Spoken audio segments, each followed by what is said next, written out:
എല്ലാ സർക്കാർ ഇക്കാര്യത്തിൽ അദാനിയുടെ സമ്മർദ്ദത്തിന് വഴങ്ങാൻ പാടില്ല. ഇതിന് മുൻകൂർ അനുമതിയില്ലാതെ നടപടികളിലേക്ക് അവർ നീങ്ങിയിരിക്കുന്നു. അത് നിരസിക്കേണ്ടതാണ്. ഒരു തരത്തിലും അംഗീകരിക്കാൻ പാടില്ല.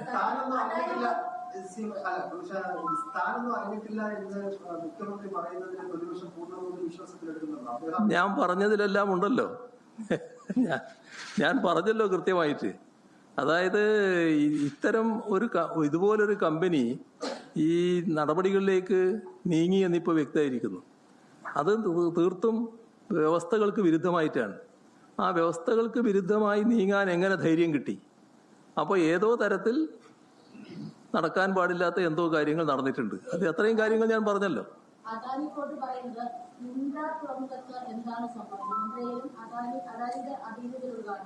അതുപോലെയാണ് വിഴിഞ്ഞം തുറമുഖത്തിൽ അവരുടെ 100% ഷെയറിൽ നിന്നാണ് ഇത് കൊടുത്തതെന്നാണ്. അതിലൊരു അസാധാരണമായിട്ടൊന്നുമില്ല എന്നാണ് അദാനി കൊണ്ട് പറയുന്നത്.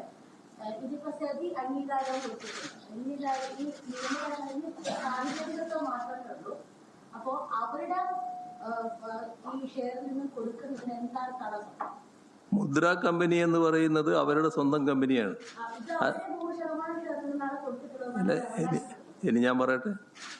അതായത് അദാനിക്ക് ധാരാളം കമ്പനികളുണ്ട്. ആ കമ്പനികളിൽ അവരിഷ്ടം പോലെ അവരുടെ ഷെയർ കൊടുക്കുകയോ വാങ്ങുകയോ ചെയ്യുന്നതിന് നമുക്ക് ആർക്കും ഒന്നും പറയാൻ കഴിയില്ല. വിഴിഞ്ഞത്തിൻ്റെ കാര്യത്തിൽ നമ്മൾ നേരത്തെ വ്യവസ്ഥ ചെയ്തിട്ടുണ്ട്. വിഴിഞ്ഞം അദാനിയെ കൺസെഷനായിട്ട് കാണുമ്പോൾ ആ കൺസെഷൻ എഗ്രിമെൻറ്റിൽ കൃത്യമായി പറഞ്ഞിരിക്കുകയാണ്, ഇവിടെ 25%-ലധികം ഷെയർ മറ്റേതെങ്കിലും ആൾക്ക് കൊടുക്കുന്നുവെങ്കിൽ, മറ്റേതെങ്കിലും കമ്പനിക്ക് കൊടുക്കുന്നുവെങ്കിൽ അത് ഓണർഷിപ്പ് ചേഞ്ചായിട്ട് പരിഗണിക്കപ്പെടും. അതിന് മുൻകൂർ അനുമതി സംസ്ഥാന ഗവൺമെൻറ് ഇത് വേണം. ഇത് വ്യക്തമായി രേഖപ്പെടുത്തി വെച്ച കാര്യമാണ്. അഗ്രിമെൻറ്റിൽ രേഖപ്പെടുത്തി വെച്ച കാര്യമാണ്. അത്തരമൊരു കാര്യം ലംഘിച്ചുകൊണ്ടാണ് ഇപ്പോൾ നടപടികൾ നീങ്ങിയിട്ടുള്ളത്. അതാണ് കാണേണ്ടത്.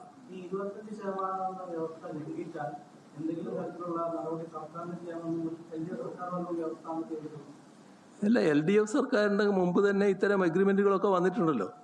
സാധാരണഗതിയിൽ ഈ അഗ്രിമെന്റിന്റെ അടിസ്ഥാനത്തിൽ കാര്യങ്ങൾ നീക്കിയാൽ ഈ അദാനിക്ക് അങ്ങനെ പോകാൻ കഴിയില്ലല്ലോ. അത് നിയമവ്യവസ്ഥയുടെ ലംഘനം വന്നാൽ എങ്ങനെയെന്നുള്ളത് നമ്മൾ പരിശോധിക്കണമല്ലോ.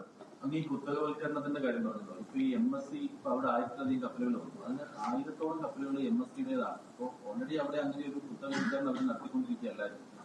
അത് സാധാരണഗതിയിൽ ടെർമിനൽ നോക്കിയാൽ ഇന്നത്തെ നിലയിൽ ഒരു ടെർമിനലാണല്ലോ നമ്മൾ നല്ല രീതിയിൽ വികസിപ്പിച്ചിട്ടുള്ളത്.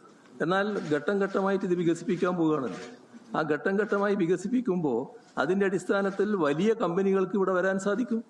അവർക്കെല്ലാം പ്രത്യേകം ടെർമിനൽ ഉണ്ടാവും. വലിയ വികസനമല്ലേ വരാൻ പോകുന്നത്. ഇതിവിടെ നിൽക്കുകയല്ലോ. അപ്പോൾ ആ വൻപിച്ച വികസനം വരുന്ന ഘട്ടത്തിൽ ഈ MSCയെ പോലുള്ള ഒട്ടേറെ കമ്പനികൾ തന്നെ ഇങ്ങോട്ട് വരും. അവർക്ക് ചിലപ്പോൾ എക്സ്ക്ലൂസീവായിട്ട് തന്നെ ഒരു ടെർമിനൽ ഉപയോഗിക്കാൻ പറ്റും.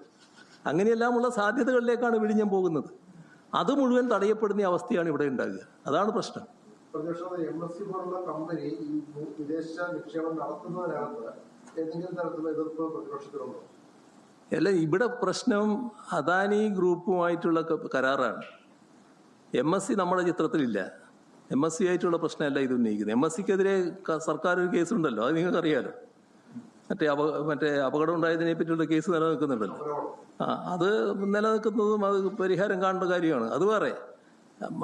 പക്ഷെ അതിൻ്റെ ഭാഗമായിട്ടല്ല ഇത് പറയുന്നത്. ഇത് പറയുന്നത് നമ്മുടെ വിഴിഞ്ഞം പോർട്ടിന്റെ കാര്യത്തിൽ നിയതമായ നിലപാടുകൾ മാത്രമേ സ്വീകരിച്ചു പോകാൻ പാടുള്ളൂ. അതിൽ നിന്ന് വ്യത്യസ്തത വരുന്നു. അതിനെയാണ് എതിർക്കുന്നത്. മറ്റു കമ്പനികൾക്ക് വരാൻ സാധിക്കില്ല എന്ന് പറഞ്ഞില്ല. സർക്കാരിന്റെ കാലത്താണ് MSCക്ക് സ്ഥിര സർവീസ് ആഘോഷമൊക്കെ വരുന്നത്. അല്ല, നിങ്ങൾ വായിന്റെ എടുക്കുന്ന കൈ എടുത്തിട്ട് പറ. MSCക്ക് സ്ഥിര സർവീസ് വരുന്നത്. അപ്പോ MSCയുടെ സ്ഥിര സർവീസ് വന്നതിന് ശേഷം അവിടെ മറ്റു കമ്പനികളുടെ കപ്പലുകൾക്ക് വരാൻ സാധിക്കില്ല. അത് സാങ്കേതികമായിട്ടുള്ള പ്രശ്നം കൂടിയാണ്. അപ്പോൾ താങ്കളുടെ സർക്കാർ ഉണ്ടാകുന്ന സമയത്താണ് അതിനും അനുമതി കൊടുക്കുന്നത് സ്ഥിര സർവീസ് വരാനായി. MSC കമ്പനിക്ക് കരാർ ഇവിടെ വരാൻ പാടില്ല എന്ന് ഞാൻ പറഞ്ഞിട്ടില്ല. എന്താണ് നിങ്ങൾ പറയുന്നത്? MSC കമ്പനി ഇപ്പോൾ വരട്ടെ, അവരുടെ കപ്പലുകൾ ഇവിടെ വരട്ടെ, നല്ലതുപോലെ വന്നോട്ടെ.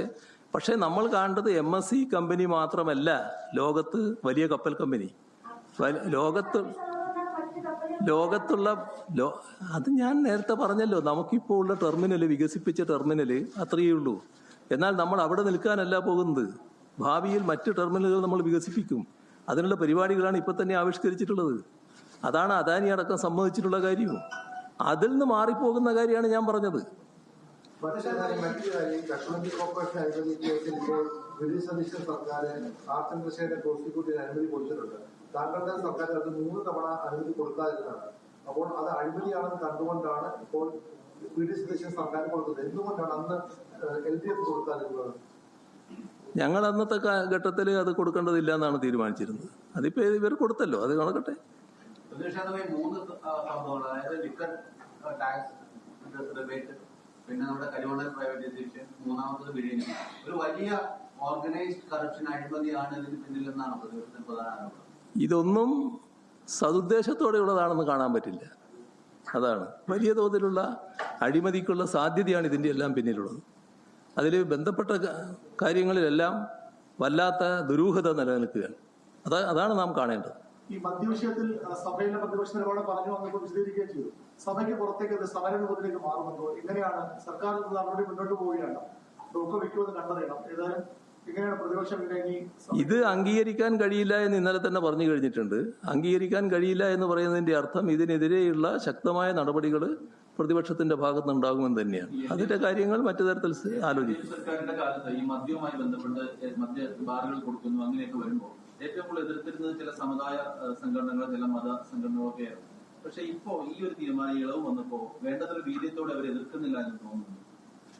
മദ്യത്തിന്റെ വീര്യം പോലെ എതിർപ്പിന് വീര്യക്കുറവുണ്ടോ എന്നറിയില്ല.